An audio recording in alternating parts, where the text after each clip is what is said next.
I saw a video last week of a guy in Manchester walking down the street with a dog that looked like it belonged in a nature documentary. Thick chest, cropped ears, this low rolling gait like it was stalking something. Somebody in the comments called animal control before the guy even got to the corner. Turned out it was a Cane Corso, not even one of the official banned breeds in the UK, and people still lost their minds. That's when it hit me. Most people can't actually name the dogs that are illegal where they live. They just know Pitbull and panic at anything with a big head. So let's actually go through it. 10 breeds that are banned, restricted, or require special permits in multiple countries, and the real reason owners still fight to keep them. Start with the obvious one, the Pitbull Terrier. Banned outright in the UK, parts of Australia, Denmark, and dozens of US cities under breed-specific legislation.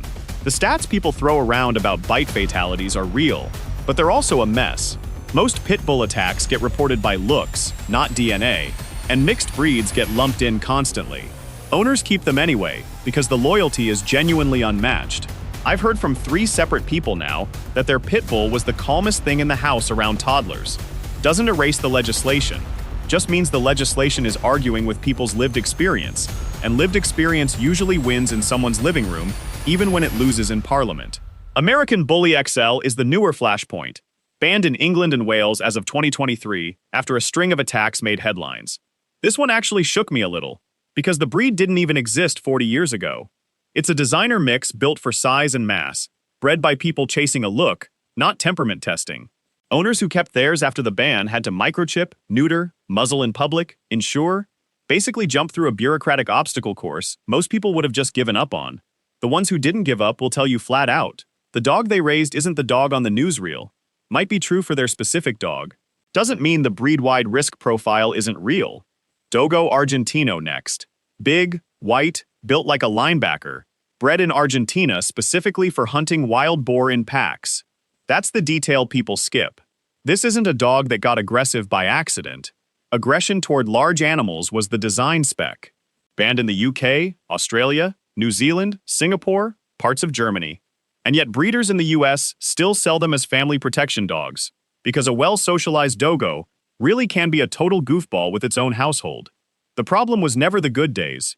It's the one bad day, with a dog engineered to finish what it starts. Fila Brasileiro might be the one that surprises people most, because it's barely known outside Brazil. Bred to track escaped slaves and hunt jaguars, which tells you everything about the temperament they were selecting for. Banned in the UK and several EU countries. There's actually a documented trait in the breed standard itself, ojeriza, a natural distrust of strangers that's considered correct conformation. A Fila that likes strangers is technically failing the breed standard. Owners who keep them talk about a loyalty bond that's almost spiritual. I believe them. I also wouldn't want a stranger to touch their fence. Tosa Inu, Japan's answer to sumo wrestling, if sumo wrestlers had jaws, bred for organized dogfighting. Still used in it legally in parts of Japan today under regulated events. Banned in the UK, Norway, Denmark, Malta. Massive, slow-moving, deceptively calm until it isn't. The people who own them in countries where it's still legal treat it almost like owning a piece of living tradition. There's ceremony involved, actual fighting ring rituals, with silk aprons for the dogs. Doesn't make the legislation wrong, just means for some owners this was never really about the individual pet. Presa Canario, bred on the Canary Islands for guarding livestock and, historically, fighting. Banned in a dozen-plus countries including Australia and the UK. Here's my petty opinion. This is the breed that gets the least sympathy online, and honestly, deserves the least. Even Presa breed clubs openly admit it's not a first-time owner dog, not an apartment dog, not a dog you socialize the aggression out of with a few park visits.